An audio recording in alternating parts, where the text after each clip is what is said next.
Hi student. आज हम short hand में अल्फाबेट्स, कंसोनेंट या स्टॉप जो यूज होते हैं उसके बारे में बात करेंगे। मोस्टली स्टूडेंट को डाउट रहता है कि कंसोनेंट्स क्या है, स्ट्रोक्स क्या होते हैं, तो उसके बारे में हम थोड़ा सा डिटेल में सबसे पहले बात करेंगे। अब शॉर्ट हैंड एक ऐसी लैंग्वेज है जो इंग्लिश से 100 टाइम फास्ट लिखने की प्रैक्टिस है। अब उसको सीखने के लिए सबसे पहले हमें उसके अल्फाबेट्स, जैसे इंग्लिश में अल्फाबेट्स कह देते हैं, बहुत डिटेल में जाएं तो उसको कंसोनेंट व्यंजन होते हैं, तो इतना हमें हिंदी में नहीं करेंगे। कंसोनेंट क्या चीज है? कंसोनेंट जो होता है एक एक लैटिन लैटिन लैंग्वेज होती है, उसका एक दो वर्ड को मिलाकर एक वर्ड बनाया गया है, कंसोनेंट। लैटिन जो है रोम में बोली जाने वाली एक लैंग्वेज है, उससे इसको कंसोनेंट्स वर्ड्स को बनाया गया। अब जैसे कन कन का मतलब होता है एक साथ, और सोनेंट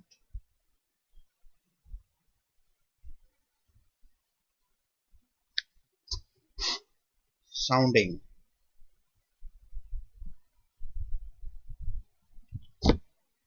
तो कहने का मतलब कि इन दो वर्ड्स को मिला के, लैटिन वर्ड्स को मिलाकर एक कंसोनेंट्स वर्ड्स बनाया गया। अब कंसोनेंट एक ऐसी ध्वनि है जिसे बगैर वावल के प्रेजेंट नहीं किया जाता। ठीक है। अब कंसोनेंट के लिए शॉर्ट हैंड में बनाए गए साइन जो होते हैं उसको स्ट्रोक कहा जाता है। तो इतना हम डेप्थ में नहीं, एक एक छोटा सा मैंने इंट्रोडक्शन दिया है, बाकी आप मेन कैसे बना किस हिसाब से वो हम लोग इतना डेप्थ में नहीं जाएंगे। तो इसमें मेन यही चीज बताई गई है कि कंसोनेंट्स और स्ट्रोक्स में क्या फर्क है। शॉर्ट हैंड तो मेन होता है कि जिसमें हम लोग सिर्फ साउंड्स पढ़ते हैं और साउंड्स को ही लिखते हैं। फॉर एग्जाम्पल जैसे हम लोग लिखते हैं नाइफ। अब नाइफ के स्पेलिंग क्या होते हैं? KNIFE। अब इसको नाइफ अगर हम बोलते हैं तो हिंदी में भी हम इसको नाइफ ही लिखते हैं। तो अब इसके स्पेलिंग KNIFE है, तो कनाइफ तो नहीं बोलेंगे, नाइफ बोलते हैं ना। तो समझाने का मतलब यही है कि शॉर्ट हैंड में हम लोग साउंड्स पढ़ते हैं और साउंड्स को ही लिखते हैं। फिर एग्जाम्पल है ब्रिज। ब्रिज, अब BRIDGE। अब ब्रिज में क्या है? डी साइलेंट, तो हम डी तो नहीं लिखेंगे। तो शॉर्ट हैंड में कहने का मतलब कि साउंड्स को लिखा जाता है, साउंड्स को ही पढ़ा जाता है। इसीलिए ये इंग्लिश से फास्ट लिखने की प्रैक्टिस है।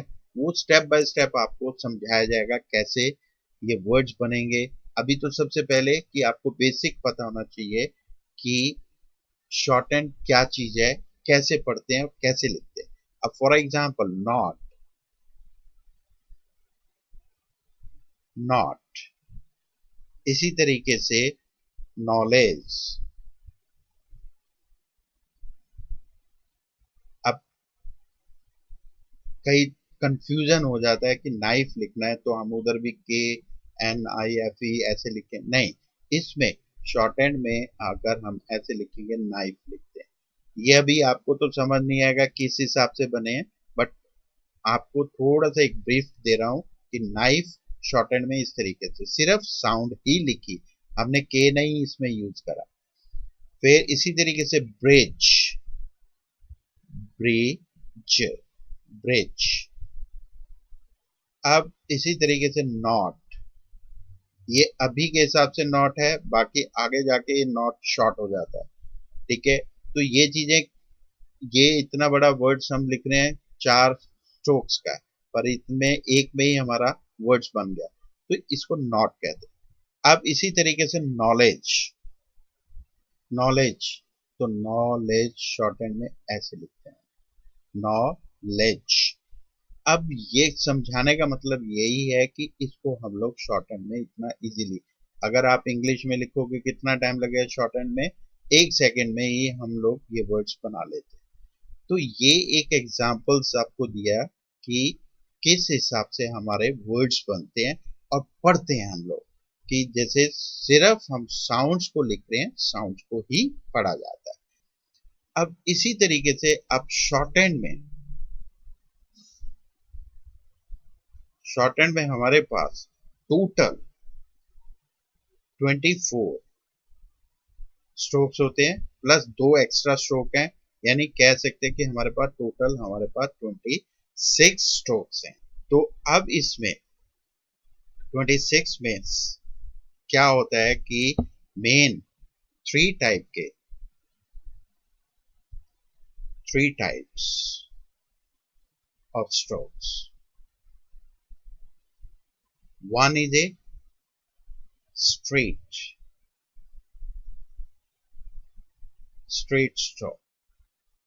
अब स्ट्रेट क्या होता है, जो ऊपर से नीचे लिखा जाता है, एंड इसमें दूसरा कर्व स्ट्रोक, कर्व होता है जो गोलाईदार होता है, and number 3 horizontal stroke. Horizontal होता है जो लाइन पर लेटे हुए स्ट्रोक। अब इसमें मेन हमारे पास 3 टाइप के स्ट्रोक्स हो गए। अब जैसे शॉर्ट हैंड में आपको ये बता दिया 3 टाइप के स्ट्रोक्स हैं।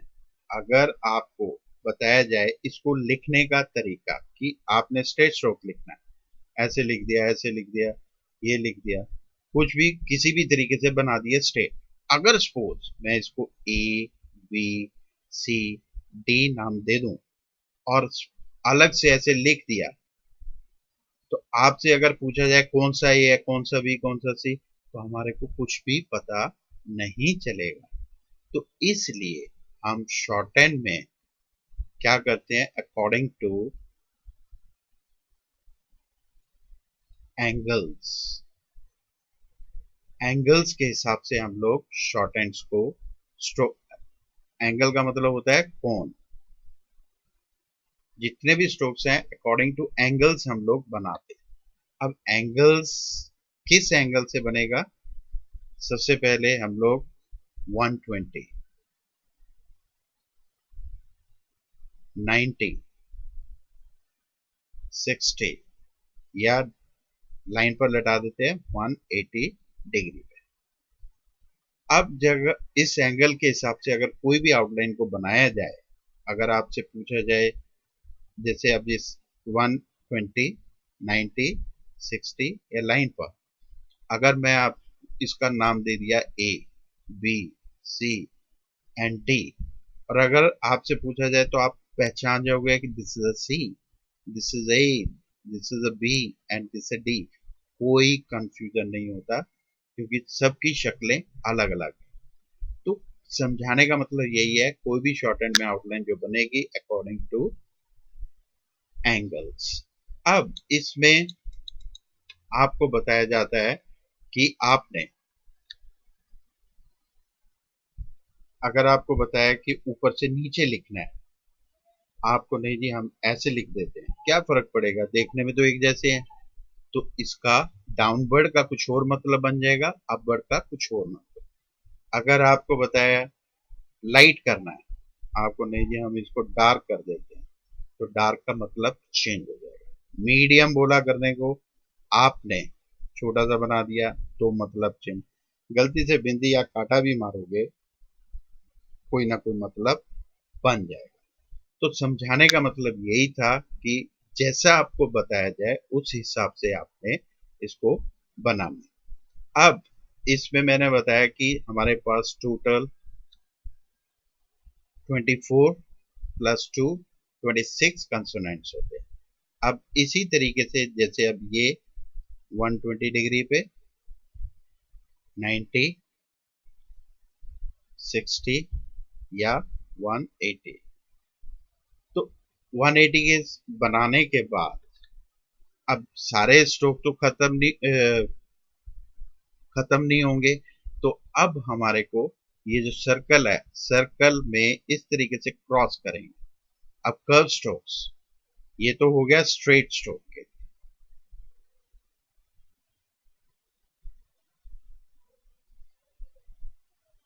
अब कर्व स्ट्रोक्स की शेप बनानी है।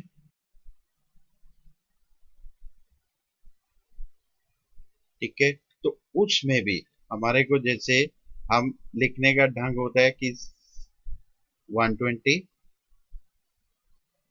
90, 90, 60 या डिफरेंशिएट करने के लिए लाइन पर लेटा दे।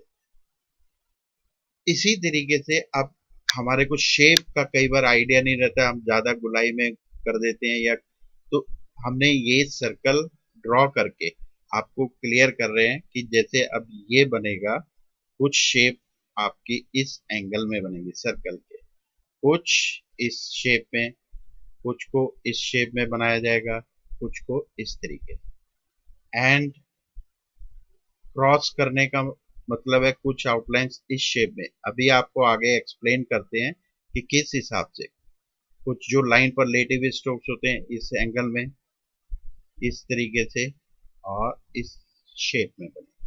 अब जो शॉर्ट एंड में जो स्ट्रोक्स होते हैं, these strokes are the phonetical strokes. Phonetical क्या होते हैं? जिसमें हम लोग सिर्फ साउंड्स को ही पढ़ते हैं, साउंड्स को ही लिखते हैं। अब आपके सामने हमने पी लिखना है, तो इसको ऊपर से नीचे ऐसे लिखते हैं, पी। अब इसको वैसे हमने पी पढ़ा, ठीक है, फॉर एग्जांपल जैसे प्ले, ठीक है, पी कहाँ पे? प्ले।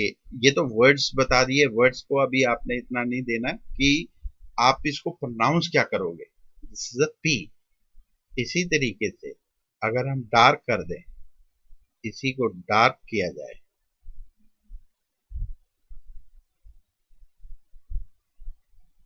बी, और सीधा अगर हम सीधा ऐसे ड्रॉ कर दें, टी। आपको पहले मैं लाइट बता देता हूं, ठीक है, फिर ऊपर से नीचे ऐसे सी एच, एंड लाइन पर ऐसे लिटा दिया के। अब इसी तरीके से अब जैसे टी को हमने टी लिखा, अगर हम इसको डार्क कर दें तो डी बन जाता है, और सी एच लाइट है, इसी को अगर हम डार्क कर दें तो जे बनता है, ठीक है। तो K, K is a light and G is a dark. अब समझाने का मतलब यही था कि हम लाइट डार्क, टेढ़ा सीधा, डाउन अप, सब चीज का क्या रखना है। तो अब जैसे ये हमने लिखा लाइट पी, इसको पी ही पढ़ते हैं, B P, T T, D को डी ही पढ़ा जाता है, सी एच, सी एच, इसको सी एच पर एक साउंड देता है चे, यानी च की। इसी तरीके से जे, फिर के को के ही प्रोनाउंस करते हैं। इसके बाद आता है जी, जी, इसको क्या प्रोनाउंस किया गया है? गे। तो गे क्यों करा गया है? क्योंकि अब जी ओ क्या होता है? गो। तो ये किस चीज की साउंड देता है? ग की। तो इस करके इसको गे पढ़ा जाता है, क्योंकि शॉर्ट हैंड में मैंने बताया साउंड्स ही पढ़ी जाती हैं, साउंड्स को ही लिखते हैं, तो इसको गे प्रोनाउंस किया जा रहा है। अब इसी तरीके से हमारे पास हर टाइप के स्ट्रेट स्ट्रोक्स, फिनिश।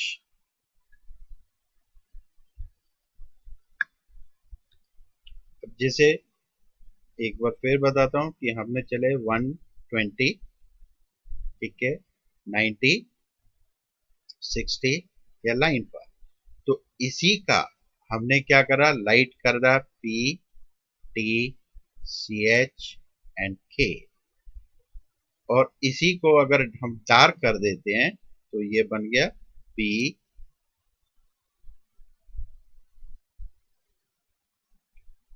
फिर डार्क डी और डार्क जे, और लाइन पर डार्क कर दिया जी, यानी गे। गे का मतलब ग। ऐसे सी एच, चे, चे का मतलब चा। तो हम इसको चे ही प्रोनाउंस करेंगे, च की साउंड देता है। अब इसके बाद सारे straight stroke finish. Now curve strokes. अब कर्व स्ट्रोक्स में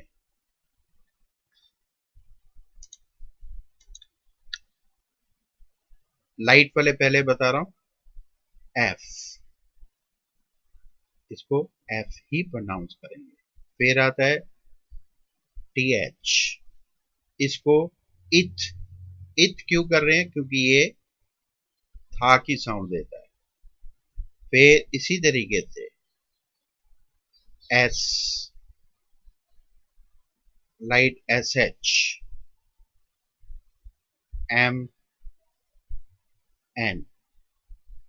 अब ये किस हिसाब से बने, ये आपको फिर मैं बताता हूं कि अकॉर्डिंग टू हम क्लॉकवाइज चलते हैं और according to left to right को हमने चलना है। पहले हमने करा एफ, इसके बाद 120 के बाद 90 आ गया। 90 पे हमारे पास दो टाइप के स्ट्रोक्स बन रहे हैं।